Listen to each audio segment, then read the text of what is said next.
Para cerrar nuestro congreso, procederé a presentar a nuestro último panel. Este panel tratará sobre el tema propuestas de modificaciones en la normativa de contrataciones del Estado. De esta manera, invito al abogado Ricardo Gandolfo, árbitro, consultor, catedrático y conferencista. Este panel estará compuesto por la abogada Kerstin Boitano, abogada especialista en construcción, directora de Extensión Social del Colegio de Abogados de Lima. Estará compuesto también por el ingeniero Walter Córdoba, doctor en Gestión Pública, adjudicador JRD-CIP, docente en la Maestría de Gestión Pública, y el ingeniero Pedro Falera, ingeniero civil, adjudicador, magíster en Gerencia de Proyectos y de Programas Sociales. Un aplauso para nuestros ponentes, por favor. Doctor Gandolfo, adelante.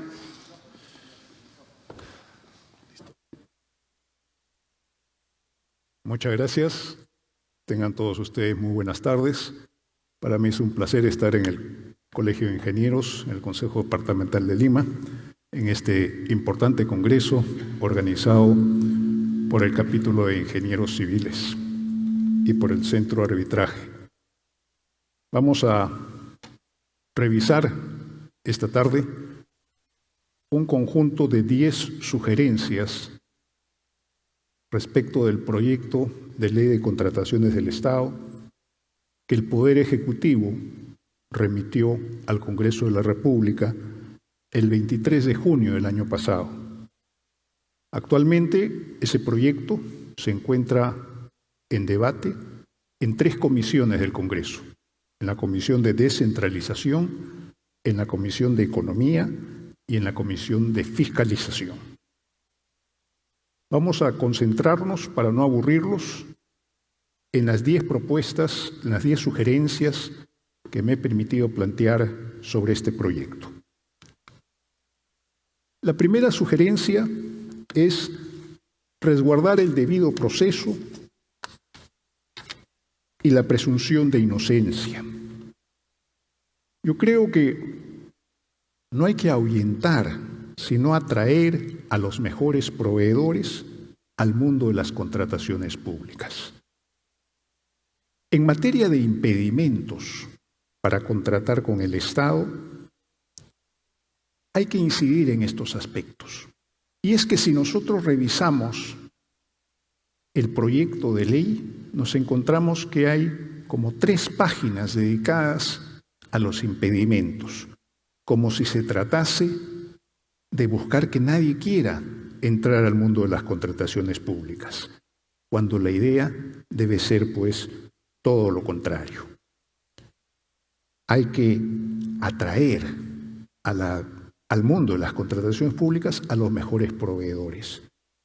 No es posible, por ejemplo, que porque un pariente asume una responsabilidad política, se arruinen los negocios de toda la familia. Ya no puedes participar en licitaciones, en contratos, porque tu pariente es gobernador, trabaja en un municipio, trabaja en un ministerio, o peor aún, si es viceministro, si es director, si es ministro. Entonces yo creo que esa es una primera sugerencia importante: medir las cosas en su real dimensión. Esta tarde hemos hablado mucho de la corrupción, pero no hemos hablado de la integridad. Hay gente honesta, hay gente honrada, hay gente que debería ser llamada a servir al país, pero sin embargo dicen no entro, hay muchos impedimentos. Entonces eso también hay que mirar. Segunda sugerencia: adjudicar la buena pro a las mejores ofertas, no a la de los precios más bajos, como era antes. Antes, muchos de nosotros recordamos, se presentaban las propuestas y un comité de expertos, no de advenedizos, un comité de expertos examinaba las propuestas y establecía un orden de méritos. Solo al que quedaba en el primer lugar se le abría su sobre económico y se miraba, se verificaba si el precio que ofertaba estaba dentro de las posibilidades de la entidad. Si no estaba dentro de las posibilidades de la entidad, se le decía: oye, puedes ajustar tus precios, puedes regular. Algunos aceptaban, otros no, porque sus precios estaban muy elevados y no alcanzaban. Entonces se pasaba al segundo, con la advertencia que no podías regresar al primero. Entonces pasabas al segundo y si llegabas a acuerdo con él, firmabas el contrato. Si no llegabas a acuerdo con él, por diversas circunstancias, pasabas al tercero y así sucesivamente hasta que llegabas a un acuerdo con alguno. De lo contrario, pues se declaraba desierto el proceso porque seguramente el presupuesto, como hasta ahora, estaba mal calculado. Eso hay que volver, que lo que defina sea no el precio, sino la calidad del producto que ofreces. Es como un privado. Cuando un privado va a contratar, ¿tú contratas al más barato? ¿Tú contratas al que te va a ofrecer menos? No, dentro de tus posibilidades, contratas al mejor. ¿Por qué el Estado tiene que contratar distinto que tú? Tiene que ser igual. Lo que es bueno para el privado es bueno para el Estado. Tercera sugerencia. Vamos a empezar a pisar algunos callos. Eliminar el impedimento de aprobar prestaciones adicionales por encima del 50% del monto pactado. Ustedes saben, al igual que yo, que en todo el mundo el promedio de las variaciones en la mayoría de obras cuyos terrenos no pueden examinarse al detalle son del orden del 50% del monto original. En el Perú, lo que es el promedio en otros países es el límite. Esta es una de las razones por las cuales tenemos tantas obras paralizadas, porque no podemos avanzar más allá del 50%. Y lo peor aún, que empezamos algunas obras con unos estudios a nivel de perfil, a nivel de estudio preliminar, que todavía no se han confrontado con la realidad. Entonces, a la hora de confrontarse con la realidad, comienzan a aparecer los ajustes. Entonces hay que sincerar las cosas y poner las cosas en su valor. Entonces llegas rápidamente al 50%. Pasas al 50.1, ya no. Que vaya, ya no, simplemente no, ya no puedes pasar, ni siquiera ir a Contraloría. No puedes pasar. Entonces, mientras en el mundo los adicionales empiezan a computarse prácticamente desde el 50%, nosotros aquí simplemente no dejamos que se pase esa valla.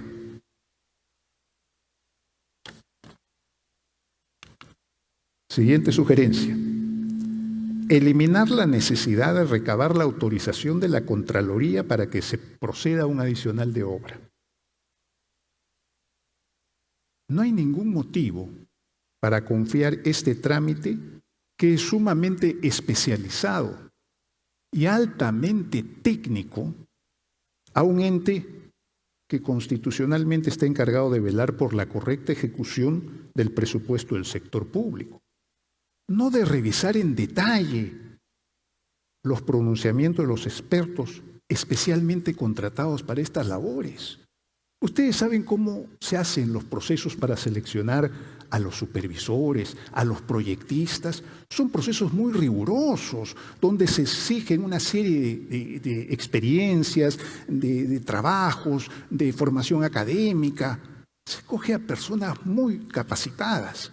Estas personas deciden que el espesor de una capa asfáltica debe ser de una determinada cantidad. Y viene un profesional muy respetable, pero que no tiene la experiencia que tiene el señor que ha dado esa opinión, y dice que no, que debe ser de acuerdo al reglamento, tal cosa, y dice otro monto. ¿Y qué pasa luego? Y si se rompe la carretera, ¿quién responde? ¿El que ha dicho que no se haga ese adicional? ¿Quién responde? Es muy fácil opinar y no asumir ninguna responsabilidad. Es muy fácil ordenar, corregir y no asumir ninguna responsabilidad.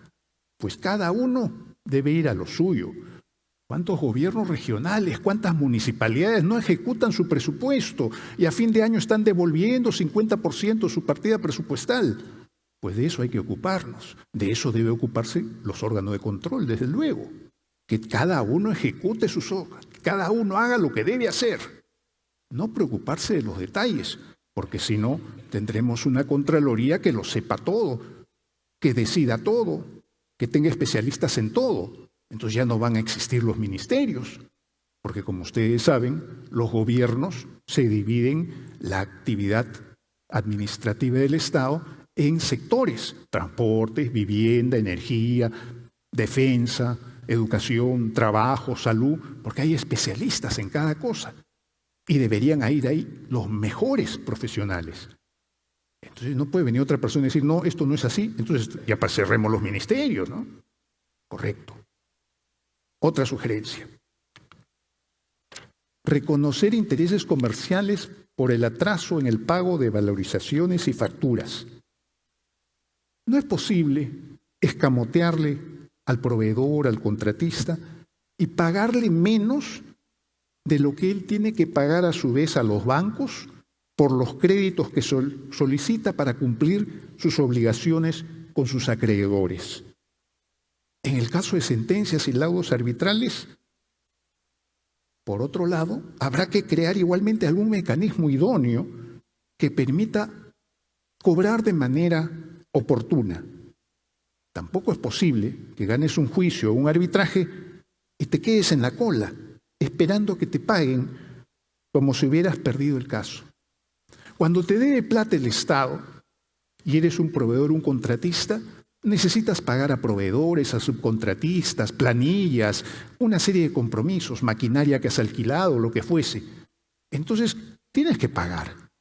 Vas al banco y le pides un préstamo. ¿El banco qué te cobra? Intereses comerciales, ¿no es verdad? Y a la hora, sabe Dios cuándo se produzca esa hora, pero a la hora que la entidad te paga con intereses legales. Y hay una diferencia entre intereses legales e intereses comerciales. O sea, que tú terminas perdiendo plata cuando a ti te deben plata. Esa es la paradoja de esta historia. Sexta sugerencia: restringir la facultad de declarar la nulidad del contrato. Ahora, ¿por qué también esta paja? Nulidad de contrato. Hay casos en los que se detecta una infracción cometida en la etapa de adjudicación. Y ahora que hemos hablado de corrupción esta tarde, es bueno destacar que la corrupción en obras públicas se da básica y sustancialmente en la etapa de adjudicación de los contratos. La gente dice, los malos proveedores, los malos contratistas dicen, yo pago para que me adjudiquen el contrato. O muy sobrados dicen, no, a mí me van a adjudicar el contrato de todas maneras, pero yo pago para asegurarlo. Ah, muy bien, eso es corrupción. Eso es infracción. Debe perseguírsele y castigarse con todo el peso de la ley. Pero esa es la etapa de adjudicación. ¿Qué sucede? Allí donde se pueda independizar la responsabilidad y donde no estén involucrados en ningún ilícito quienes están concentrados en la etapa de ejecución, que se desarrolla dentro de sus cauces, por ejemplo, pues corresponde salvar el contrato y perseguir con todo el peso de la ley a quienes incurrieron en delito. Porque se han visto casos de que hay obras espectaculares, muy bien hechas, pero que han sido mal adjudicadas. Pero ese es un proceso. Hay que independizar lo que es adjudicación de lo que es ejecución. Y vamos a encontrarnos con mejores resultados. Y no hay que declarar la nulidad del contrato así porque así. Un contrato es un acuerdo que se logra después de muchas cosas. Yo estoy escandalizado con los contratos que se declaran nulos, por ejemplo, porque durante la etapa de adjudicación se presentó un documento falso en el currículum de un profesional que vino y te sorprendió. Entonces el proveedor, necesitas ingenieros que cumplan 10 años de experiencia, viene uno que tiene 9 y le agrega un 1 y un 0 a su certificado, te engaña, tú lo presentas y te sancionan a ti y él sigue feliz de la vida sorprendiendo a otros colegas. ¿Eso está bien? No creo, ¿no? Bueno, ya hay una propuesta y el proyecto ha recogido esa propuesta para que se sancione a ese profesional. Porque si ustedes revisan los procesos que tienen el Tribunal de Contrataciones del Estado, por ejemplo, se van a dar cuenta que la mayoría de los procesos sancionadores son por con documentación falsa que aparece en esos currículos. Esa historia hay que corregirla. Séptima, permitir que todos los adicionales puedan someterse a junta de resolución de disputas y arbitraje sin ninguna limitación. Y yo digo, no tiene sentido prohibirlo para las controversias que superen el 15% del monto del contrato. ¿Por qué?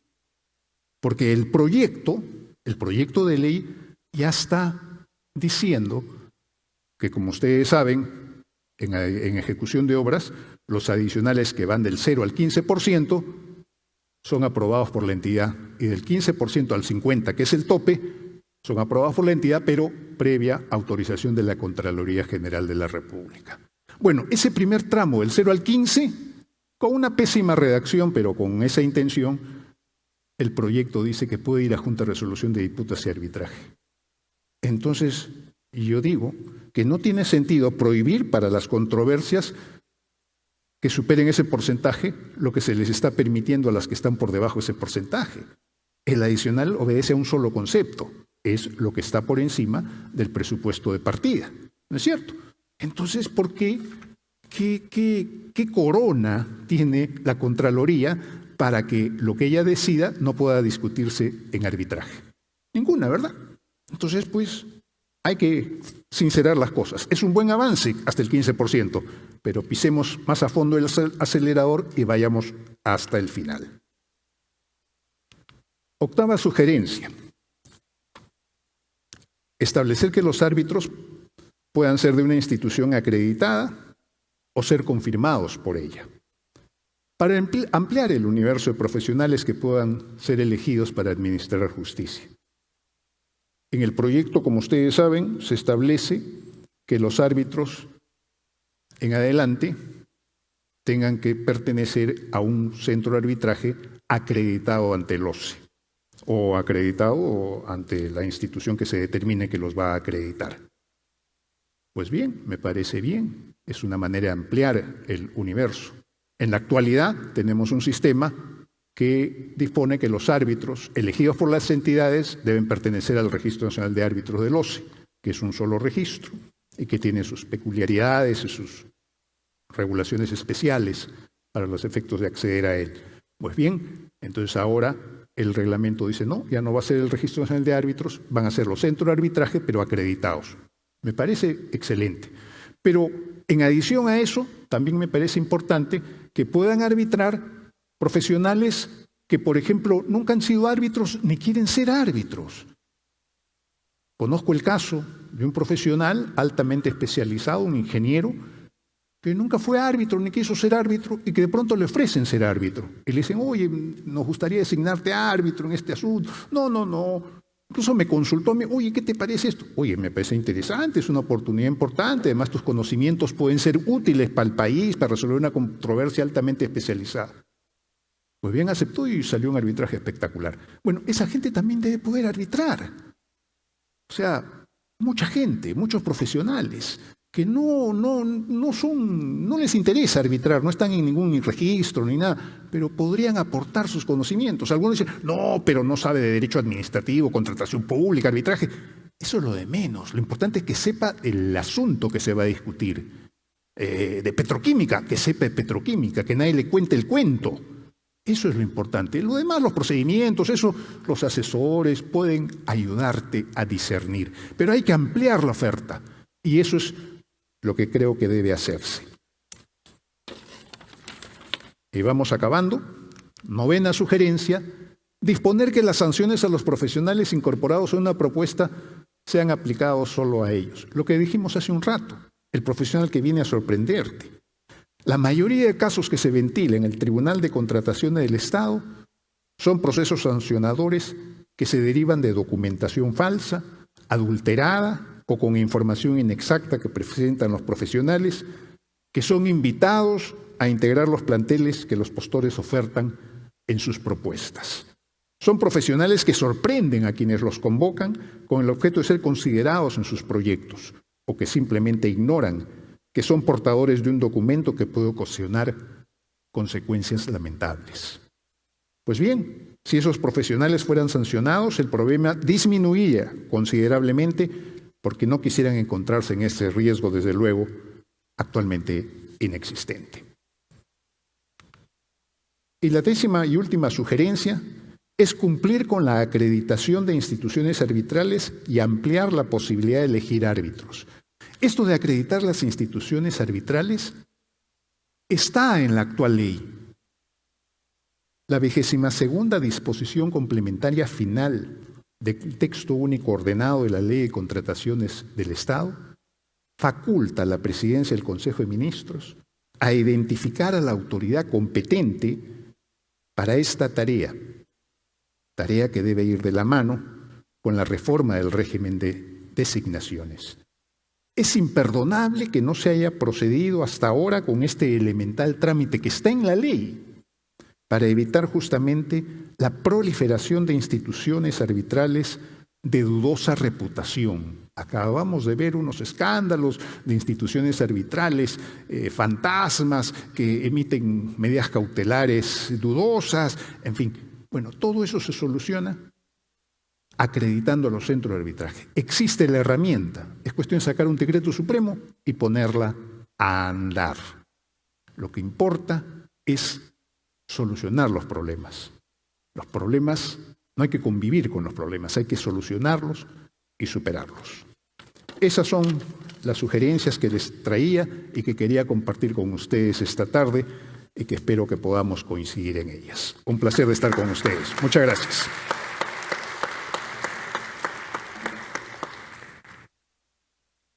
Correcto. Ahora corresponde darle el uso de la palabra al ingeniero Walter Córdoba. Walter, adelante.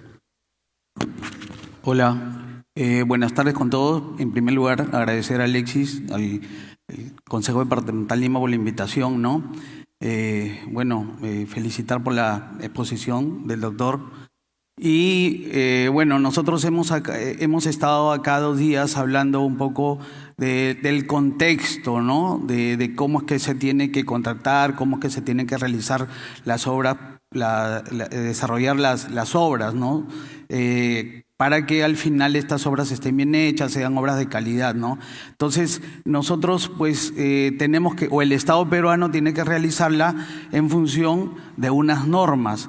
Entonces, en la nueva propuesta, pues, viendo esto, se está tratando de que se utilicen algunas herramientas que vengan del sector privado, como el tema de los contratos, ¿no? Tratando un poco de incorporar, que son nuevas reglas, con la finalidad pues de que las obras públicas se ejecuten, no tener obras públicas paradas, que están ahí 2 años, dinero inmovilizado, ¿no? Entonces es bueno de que en esta nueva ley pues se trate de también incorporar estas nuevas herramientas, ¿no? Nosotros vemos que el principal problema por la paralización de las obras son los expedientes. Entonces, ¿dónde debemos incidir? En que los expedientes estén mejor realizados, o que en todo caso pues se haga una nueva forma de contratación, ¿no? Entonces tenemos ahí los contratos estándares, ¿no? Que los se utilizan en el mundo y que dan resultado, ¿no? Alguien habló, ¿por qué en los años 70, en los años 60 se han realizado obras, mega obras, y todavía son de buena calidad, ¿no? ¿Por qué? Porque las condiciones eran otras, ¿no? Se contrataba de manera distinta, incluso sin tener la ley, ¿no? Entonces incidías más en el producto, no incidías tanto en los reglamentos, porque el objetivo, ¿qué cosa era? Era construir una buena obra, ¿no? Entonces, yo creo que sí es favorable que se cambie la normatividad actual, y pues creo que sí va a ser beneficiosa, ¿no? Pero como alguien decía, bueno, estamos cambiando la norma, ¿será beneficiosa? Yo creo que ahí pues es importante, y como lo dijo anteriormente el ingeniero Fernando, pues que sean las personas que ejecuten, ¿no?, estas reglas, que llevan a cabo los contratos, que lleven a cabo los procedimientos de selección, que lleven a cabo la solución de controversias, personas que realmente estén capacitadas, ¿no?, que estén capacitadas, que sean íntegras. Por otro lado, al ejecutar las obras, pues, y como dijeron anteriormente, siempre buscan castigar, pero no hay incentivos, ¿no? Qué bueno sería también tener que si tú eres proveedor y lo ejecutas antes del tiempo o ahorras los costos, pues te den un bono, o por último te puedan dar una mayor calificación en un siguiente procedimiento de selección. Esto con la finalidad de incentivar de que los proveedores pues trabajen de la mejor manera, ¿no? Y que pues mitiguemos con eso un poco el tema de la corrupción, ¿no? También, ¿por qué? Porque al final la corrupción no está en las instituciones, sino está en las personas, ¿no? Igualmente, pues en la nueva ley, pues también incide bastante en lo que es la resolución de disputas y la JRD, pero la JRD, que es el mecanismo, creo que se deben hacer algunos cambios, ¿no? Como lo dijeron ya recogiendo las expresiones anteriores, de que comience a funcionar, ¿no?, que la obra comience a funcionar cuando realmente esté instalada, ¿no? Como muchos los han dicho y como muchos vemos ahora en la actualidad, pues no.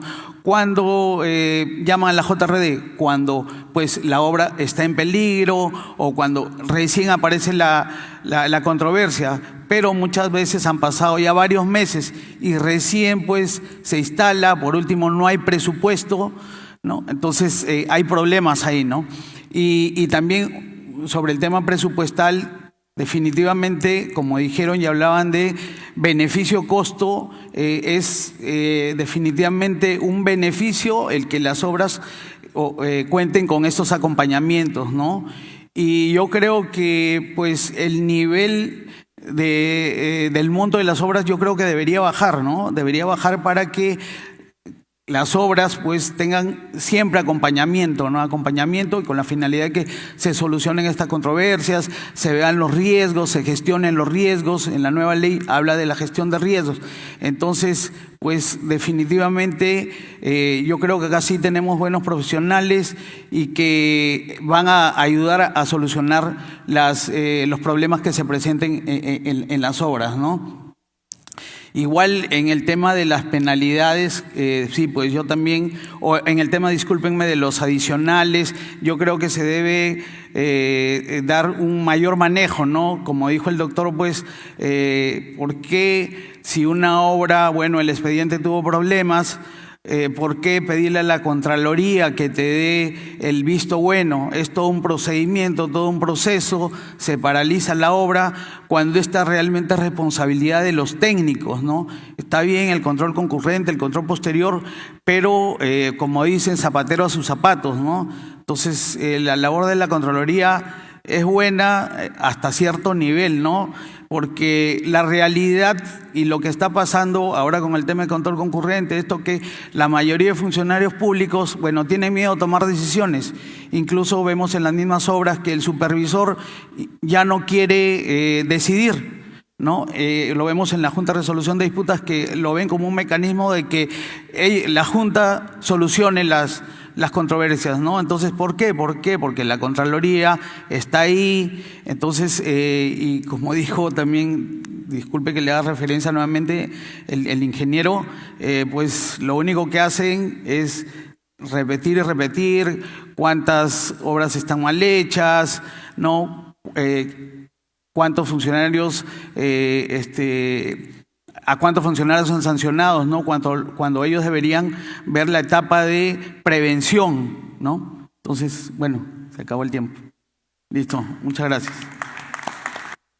Muchas gracias, ingeniero. A continuación vamos a escuchar los comentarios de la doctora Kerstin Boitano. Gracias, Ricardo. Bueno, primero debo de resaltar 3 puntos para mí importantes en el proyecto de ley, que nos propone a manera positiva innovación, ¿no? Nos invita ahora a la investigación y eso lo va a pagar ahora el Estado, supuestamente. Luego también nos invita a la integración, que todas las instituciones parte del sistema de contrataciones ahora debería ser integrado, que también sería un paso importante. Y lo otro sería el tema de la integridad. La propuesta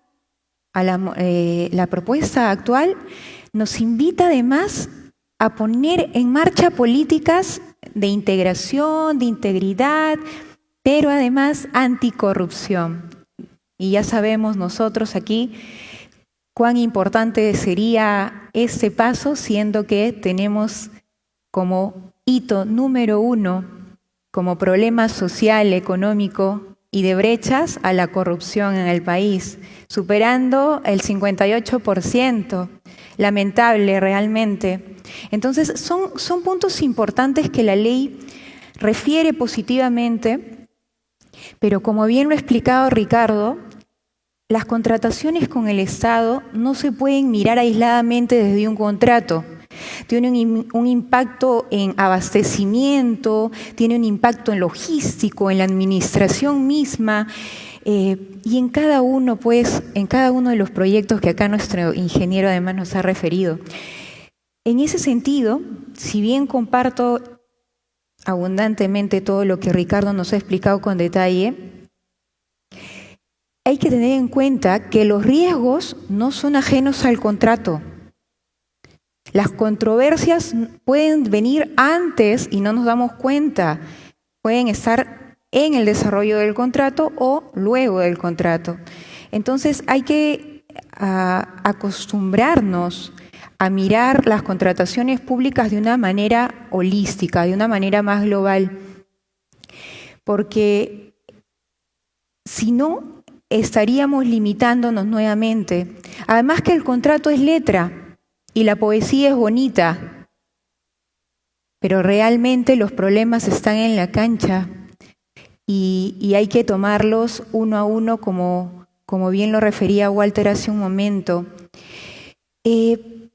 Otro punto que yo resalto de la norma es que ha fortalecido las JRD, que es una herramienta de resolución de controversias técnico.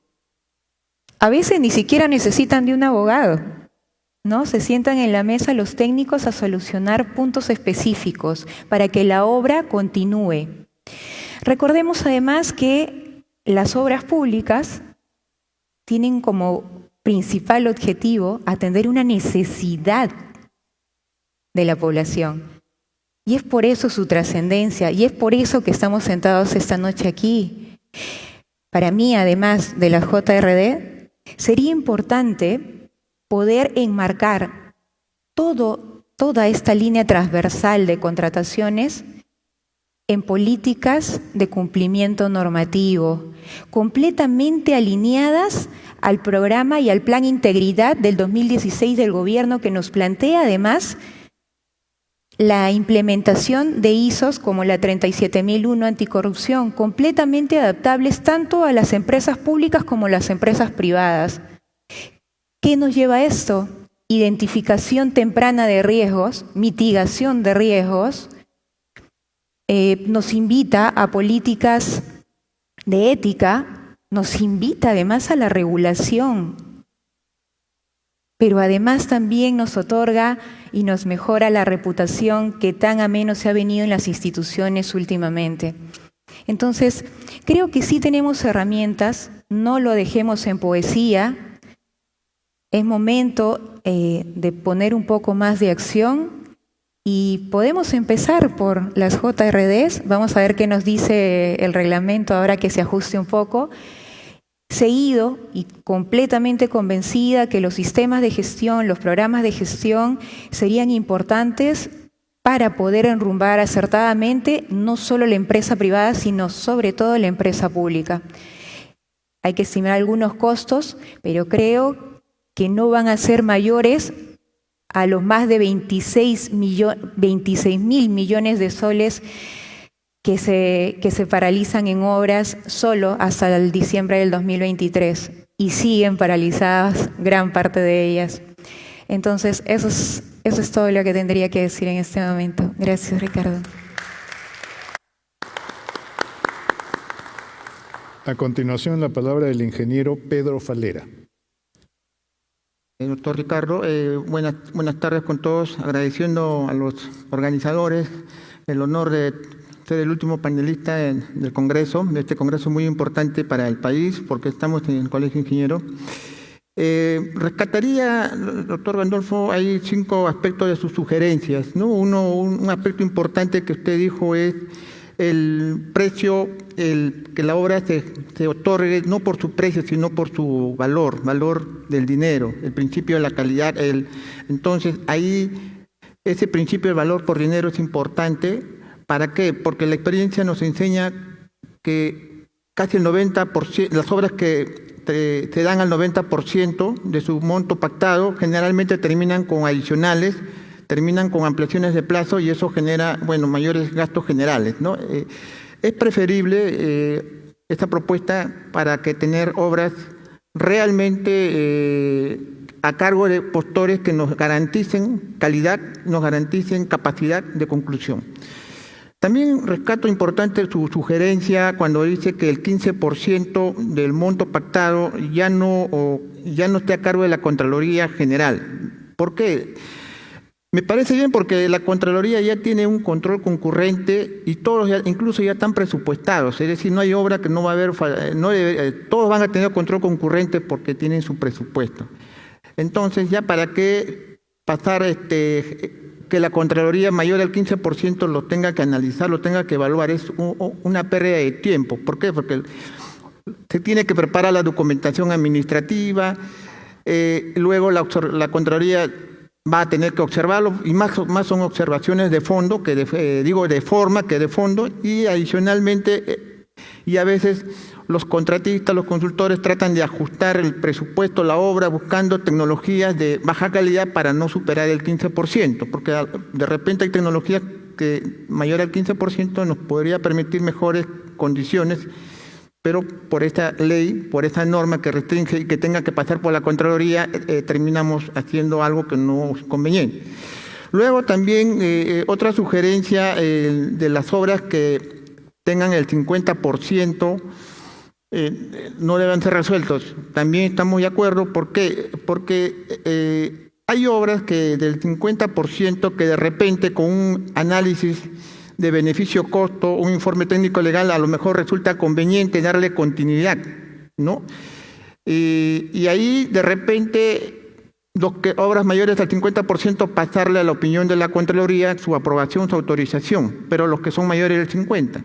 Menores del 50% ya darle, porque queremos una gestión contractual más eficaz, más rápida. Entonces, ojalá que esta propuesta llegue a darse interesante para la agilidad en la gestión contractual.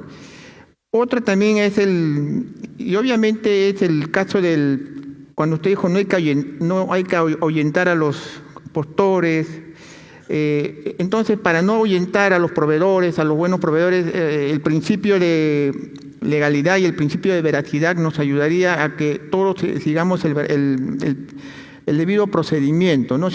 Porque a veces los que ejecutan obras han sido residentes, supervisores, siempre algo se escapa, no hay nada perfecto, siempre va a haber alguna omisión involuntaria. Entonces, vemos que cada vez la Contraloría trata de buscar sanciones, infracciones, pagando, y el pobre profesional atacado por la misma entidad, penalizado, multado por el Tribunal de Contratación del Estado y encima la Contraloría, otro proyecto de ley. Entonces a veces eso también ahuyenta, ¿no? Entonces ahí esperemos que los abogados nos ayuden en este tema para evitar que los pobres profesionales, los contratistas, seamos ya 3 veces a veces penalizados, ¿no? Aparte de la inhabilitación, la multa, ¿no? Creo que hay también eso, ¿no? También el tema también del arbitraje. Claro, eso también es importante, ¿no? Que el nuevo proyecto, como todos lo han repetido ayer y hoy, esté presupuestado y que el inicio de la obra obviamente se dé con un requisito más, que haya el contrato suscrito con el Centro de Arbitraje de Adjudicadores, para que así la obra desde el inicio tenga un adjudicador, ¿no? Un adjudicador ya con la obligación de la entidad y del contratista de iniciarlos con ello, ¿no? Luego, también otro de las propuestas, las demás propuestas son importantes, todas están bien, pero yo le agregaría la penalidad, que también es importante, y la habíamos sugerido en anteriores eventos, en conversatorios, que se baje esa penalidad, y una de las propuestas que dimos como informe al Ministerio de Economía fue que sea el 8%, ¿no? 5% por atraso de obras y 3% por otras penalidades, con la consideración que aparte del 8%, todo contratista gasta un 2% más en los deterioros de la obra, en las mejoras durante la recepción, en levantar observaciones. Siempre los especialistas, los trabajadores cometen errores, siempre hacen observaciones. De todas maneras, hay una inversión de 2% en una gestión de ejecución de obra. Entonces, al final, el contratista con un 10% le va a convenir trabajar, y es más, va a evitar que le resuelvan el contrato porque económicamente no le convendría una resolución, ¿no? Entonces, esa penalidad ya esperemos que se dé. Yo creo que lo están trabajando con una penalidad del 10%, pero si bajaría un poco más, teniendo en cuenta eso, podría ser conveniente. Hay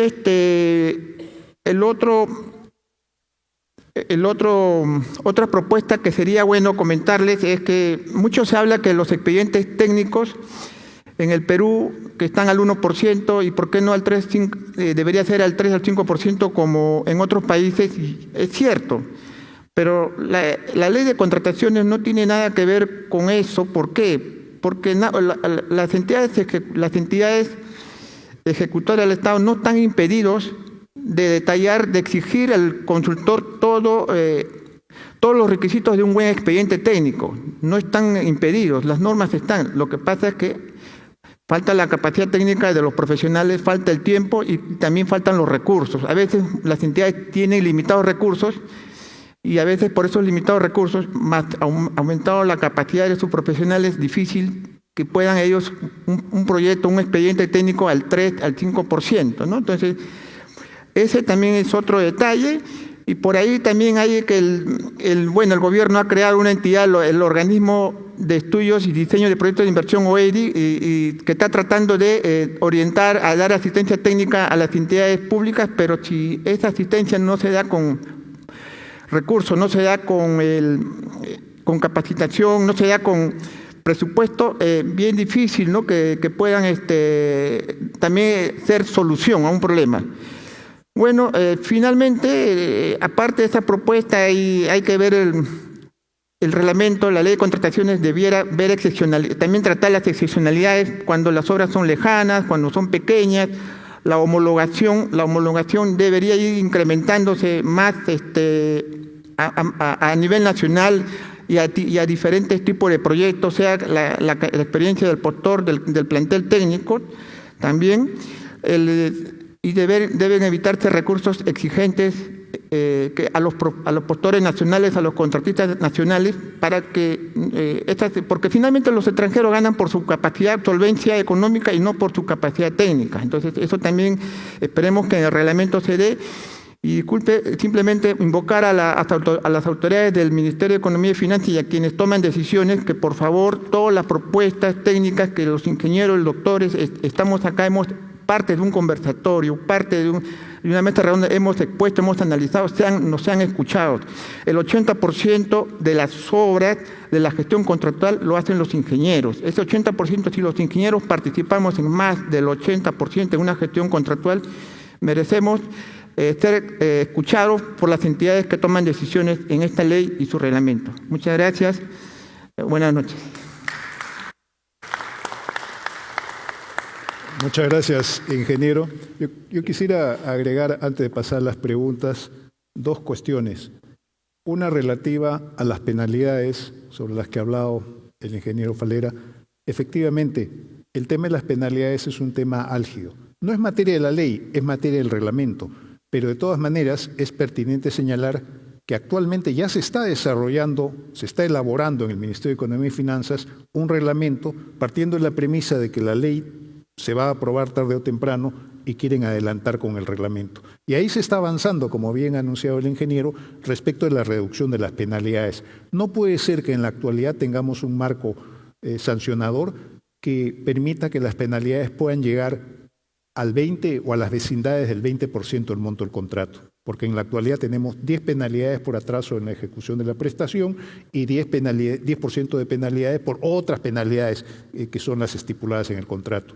Podríamos cansarnos contándoles historias de contratos que han llegado casi al 10% de otras penalidades y que han acabado antes del plazo de vigencia, antes del plazo establecido para la entrega del contrato.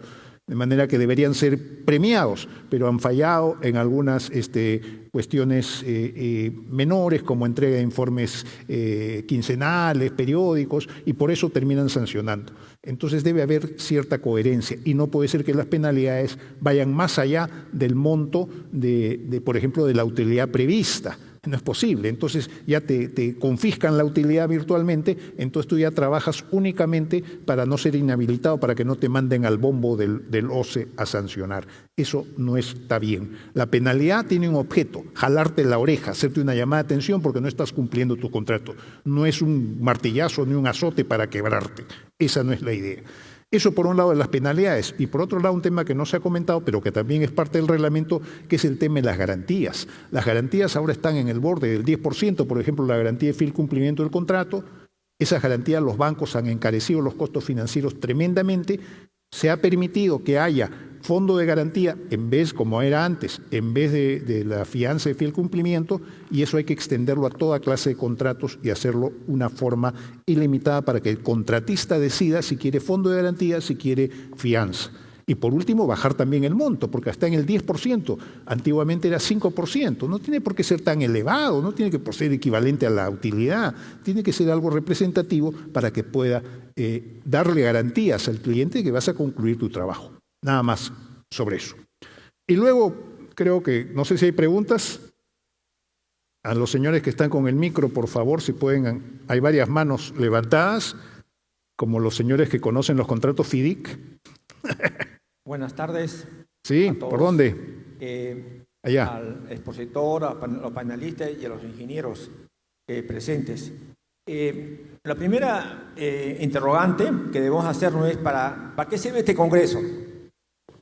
O sea, se plantea básicamente para plantear soluciones a las problemáticas que tenemos actualmente de la Ley de Contratación del Estado, que en la práctica nos ha llevado a partir de 2008, cuando la creación de OCE, realmente ha generado las obras paralizadas. ¿Y esto por qué?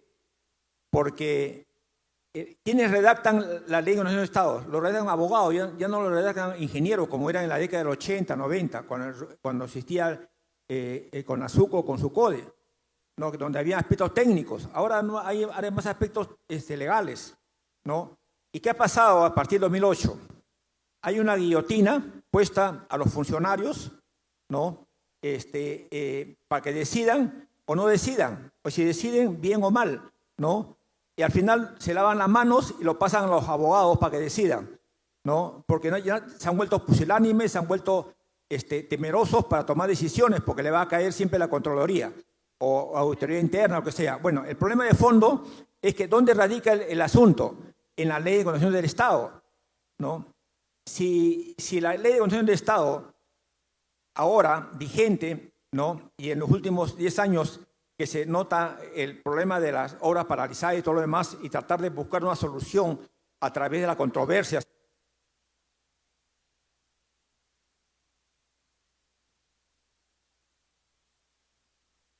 ¿Cuál es la recomendación para poder transformar la Ley de Contratación del Estado en esencia?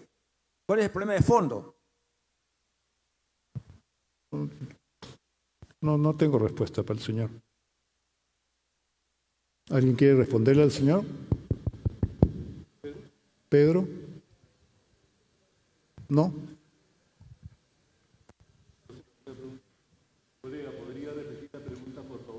Buenas. Felicitar al último expositor que realmente ha puesto bastante énfasis en las injusticias que están sucediendo. Mi pregunta es, ¿por qué? Porque todo en nuestro país se ha hecho tranquilamente, con consultorías y con contratistas, sin ningún inconveniente. ¿Y por qué justamente ahora último el ataque es a la consultoría?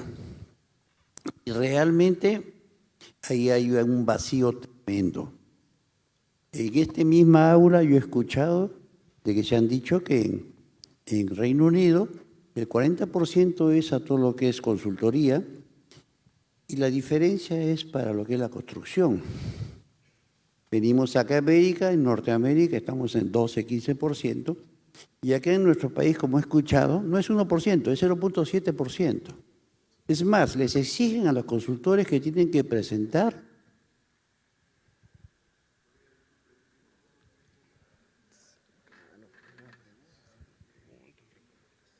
ya, precisamente mi pregunta es ¿por qué no regresamos a los regímenes anteriores? Yo no entiendo. Anteriormente no había ningún inconveniente y en consultoría, el consultor incluso hasta supervisar, como es en otros países, acá no. Tenemos perfil, tenemos consultor, tenemos el supervisor y no pueden ser la misma persona. Y se arma un descalabro solamente para cobrar coimas. Esa es la realidad. Quiero preguntar por qué no se vuelve a los regímenes anteriores.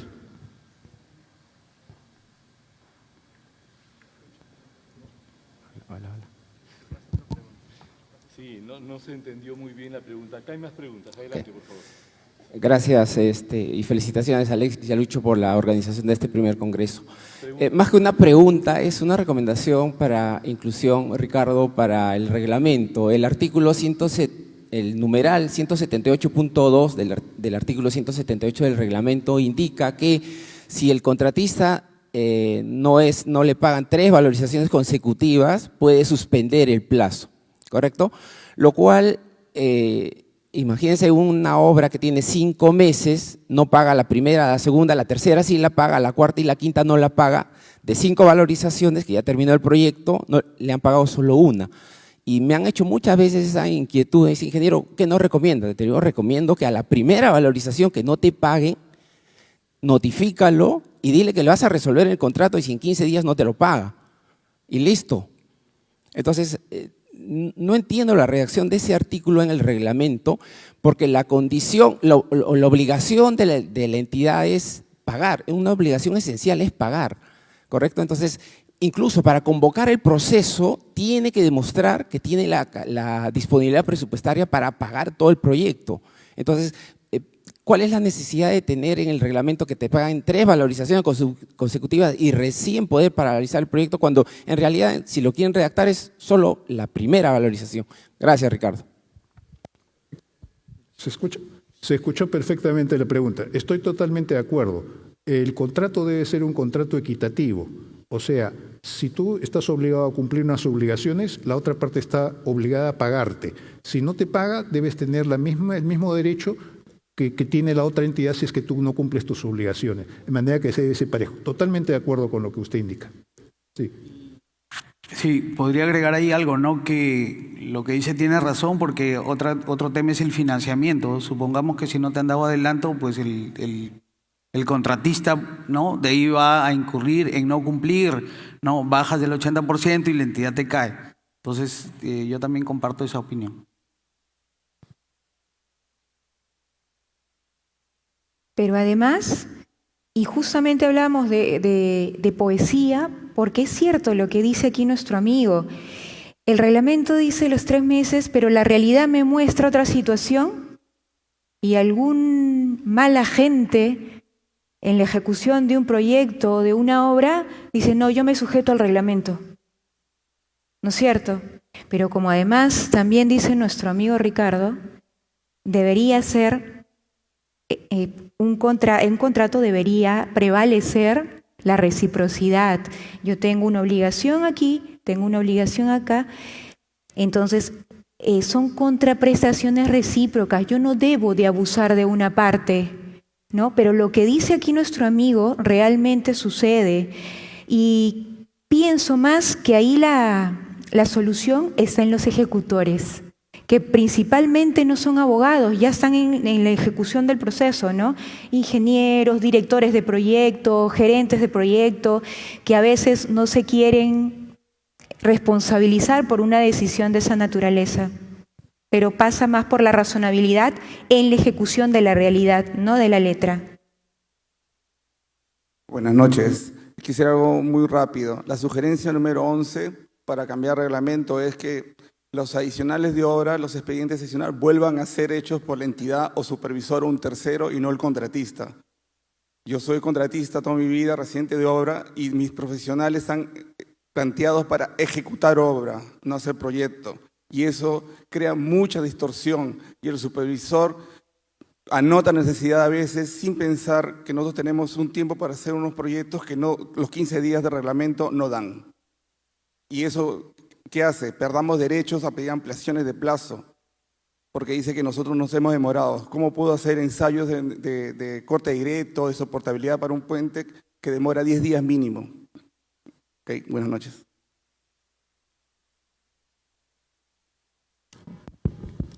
Gracias, de acuerdo. Sí, siguiente pregunta. Buenas tardes. En ley de contrataciones tenemos el concurso oferta suma alzada, ¿no? Donde se hace el estudio de ingeniería y por hacerlo quedan truncados alguna posibilidad de un adicional, ¿no? Tal vez por alguna mejora o algo por el estilo. Los contratos NEC tenemos, creo, la opción F, en la cual también le da potestad a que haga la ingeniería y que también la construya. Pero ahí me parece que sí hay posibilidad de tener los mayores metrados, por decir, ¿no? ¿Es correcto esto o estoy equivocado? Disculpen. NEL, porque el contrato NEC era el panel anterior. Pero no sé quién quiera comentar la opinión del señor. Un tema netamente técnico, un caso particular habría que evaluarlo, ¿no?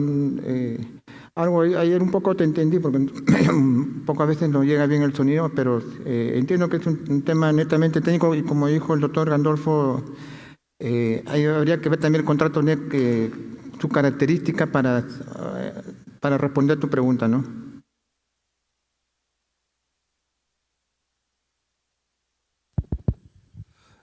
Buenas tardes, perdón. En la mañana, el expositor de la Contraloría indicó que en las situaciones adversas de los exámenes de control concurrente que han realizado, el primer lugar lo ocupan la inaplicación de penalidades, que es casi el 60%, es decir, 9.600 situaciones adversas entre el 2021 y 2023.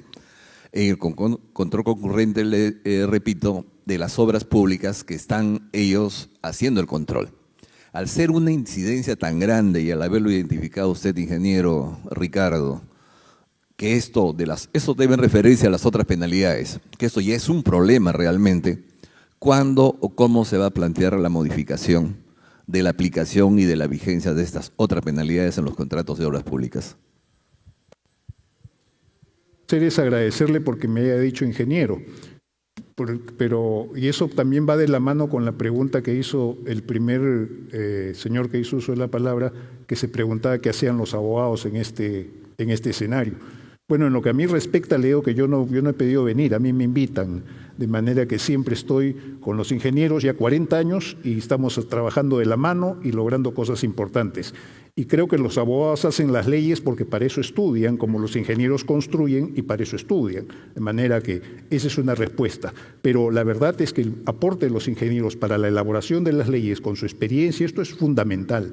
De manera que todas estas creaciones legislativas son labores multidisciplinarias, donde no solo es el concurso de abogados y de ingenieros, sino participan economistas, participan una serie de especialistas de otras disciplinas. De manera que hay que valorar el trabajo conjunto y no combatirlo. Respecto de la pregunta que hace el señor, es respecto de las penalidades y la incidencia de eso. Yo creo que el problema de las penalidades es que están mal diseñadas, porque no puede ser que las penalidades sean la causa de los problemas. Las penalidades tienen que tener un límite. No puede ser que vayan infinitamente. Ahora tenemos en la ley de contrataciones penalidades, como hemos visto, que pueden ir hasta el 20% del monto de la obra. Eso es inmanejable. Entonces, las penalidades tienen que ser razonables. Hace un rato dije, modestamente, yo lo que pienso es que la penalidad es una llamada de atención. Te estás escapando, no está saliendo el libreto. No puede ser causal de paralizaciones de obra, de todas esas cosas. Es imposible. No se puede trabajar de esa manera. Hay que repensar el tema de las penalidades, el tema de la estructura orgánica del reglamento. Cuando toque el reglamento vamos a ver lo de la ley, ojalá que salga una mejor ley. Yo soy de los que creo que las normas están para irse actualizando permanentemente, no son inmutables, tienen que ir de la mano con el tiempo, actualizándose, recogiendo las experiencias que la aplicación práctica va exigiendo. Entonces, las normas deben ir de la mano con esos avances. Y de esa manera los reglamentos regulando las leyes y avanzando como país. Esperemos eso y apostemos por eso. Muchas gracias.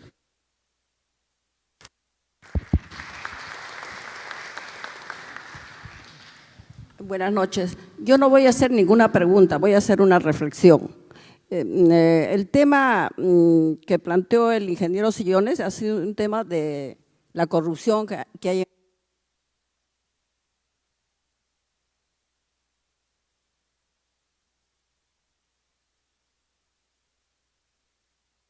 de la nueva ley. Tiene que haber cambios radicales.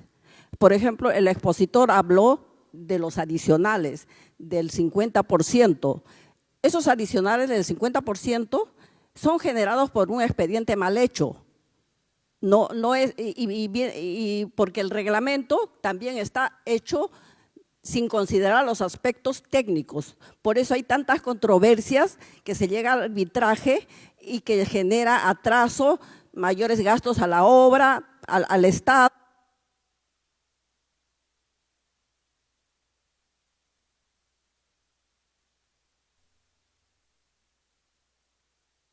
Y las obras, la esencia de las obras no es la norma, es el aspecto técnico. Es el aspecto técnico en base a especificaciones técnicas que todo está normado. Un tipo de obra tiene normas específicas de salud, normas de carretera, de todo tipo. Existen todo eso primero se tiene que analizar y regular en función de los aspectos técnicos. El aspecto legal es un aspecto importante para ordenar digamos, los derechos y las obligaciones del contratista y el contratante, porque el contratista y contratante son elementos importantes para el desarrollo del país. El contratista no debe tener el criterio de enriquecerse en forma exagerada en un país en donde no tenemos agua, no tenemos buenos colegios, donde no tenemos buenas carreteras. Y acá he escuchado planteamientos para que el país esté más atrasado, planteamientos a la ley en donde promueven el enriquecimiento de un sector. Está bien que se enriquezca, pero en base a las cosas claras en los aspectos técnicos. Por eso el ingeniero Sillones ha planteado que los funcionarios, dice, son los corruptos. Y un ingeniero dijo que los contratistas son corruptos. Eso, el contratista y el contratante se hace controversia en base a esta ley. Entonces la ley debe cambiar en forma radical. ¿Ya? Los adicionales cuando se produce hay un deductivo, no siempre es positivo. A veces un cambio de especificaciones no produce un... Muchas gracias por su participación.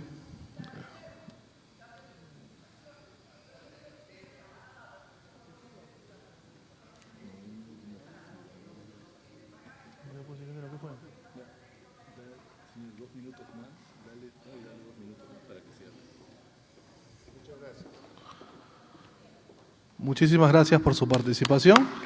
Le damos gracias a los miembros del panel por sus exposiciones, por sus disertaciones. En ese momento vamos a presentar, darles un certificado por sus excelentes disertaciones. Les agradecemos mucho su participación. Asimismo, una foto correspondiente con los miembros organizadores del evento.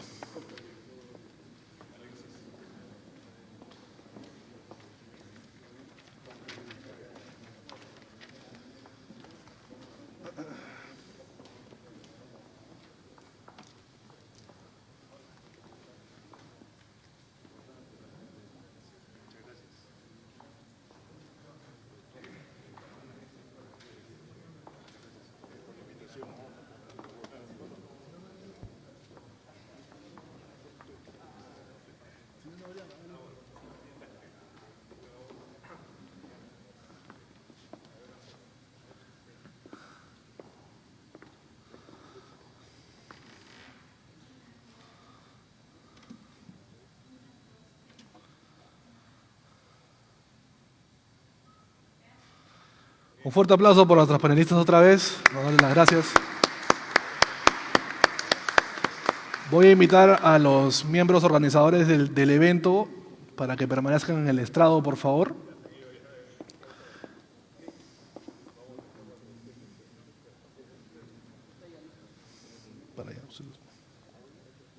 Los expositores salen por las escaleras, por favor. Perfecto. Vamos a cantar el himno del Colegio de Ingenieros, por favor, agradeceríamos, para cerrar el evento de manera protocolar. Claro, correcto. Invito al ingeniero Cueva para que pueda dar sus palabras de cierre. Bueno, muy buenas noches. Ha sido una jornada muy buena, 2 días que hemos estado y felicitar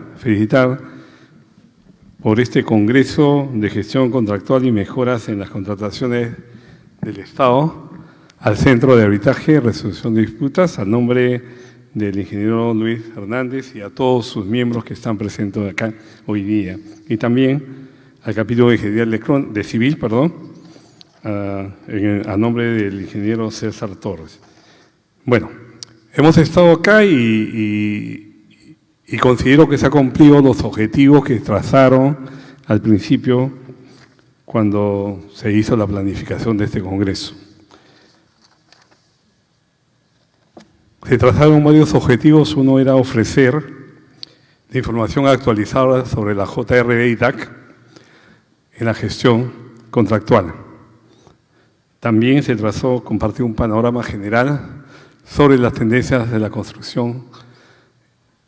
También actualizar conocimientos para todos nosotros para minimizar los errores en obras de construcción y sobre todo contribuir a mitigar los errores,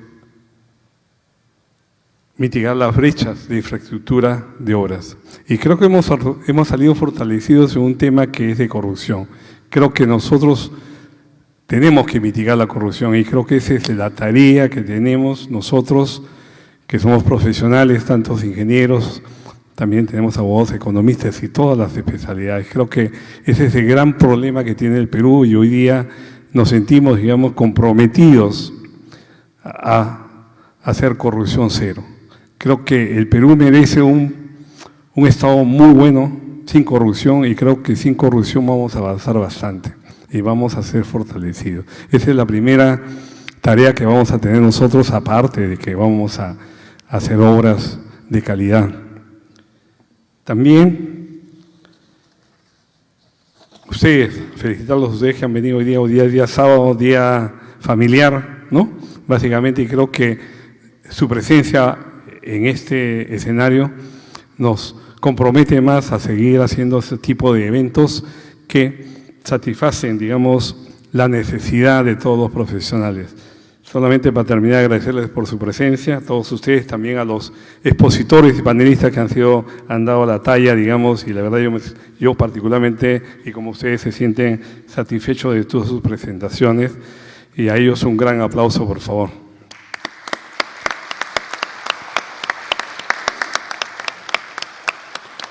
Bueno, para terminar quiero clausurar el primer Congreso de Gestión Contractual y Mejoras en las Contrataciones del Estado 2024. Muchas gracias.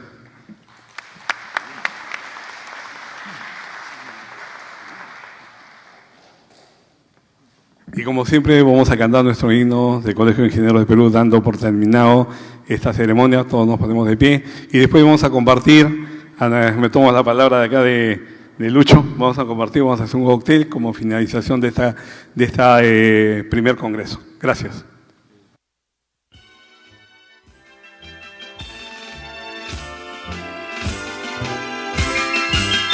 Somos el Colegio de Ingenieros, somos constructores del Perú.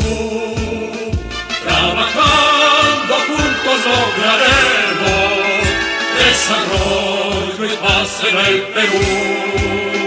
Trabajando juntos lograremos desarrollo y paz en el Perú. Los desiertos siempre cultivamos, convertimos agua en viva luz. Sin cesar los Andes traspasamos, dando real sustento a multitud. Vida de los pueblos mejoramos y el futuro de la juventud. Somos el Colegio de Ingenieros, somos constructores del Perú. Trabajando juntos lograremos desarrollo y paz en el Perú. Trabajando juntos lograremos desarrollo y paz en el Perú. Nueva ciencia y técnica aplicamos, con prudencia y mucha rectitud. Con cuidado al mar lo cosechamos, conservamos puro el aire azul y peruana selva disfrutamos, sin dañar su vida en plenitud. Somos el Colegio de Ingenieros, somos constructores del Perú. Trabajando juntos lograremos desarrollo y paz en el Perú. Trabajando juntos lograremos desarrollo y paz en el Perú.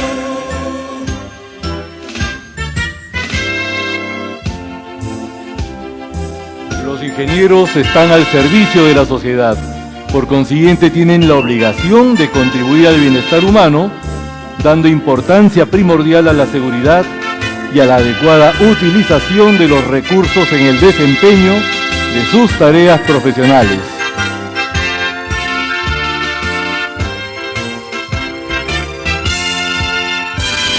Somos el Colegio de Ingenieros, somos constructores del Perú. Trabajando juntos lograremos desarrollo y paz en el Perú. Trabajando juntos lograremos desarrollo y paz en el Perú. Trabajando juntos lograremos desarrollo y paz en el Perú.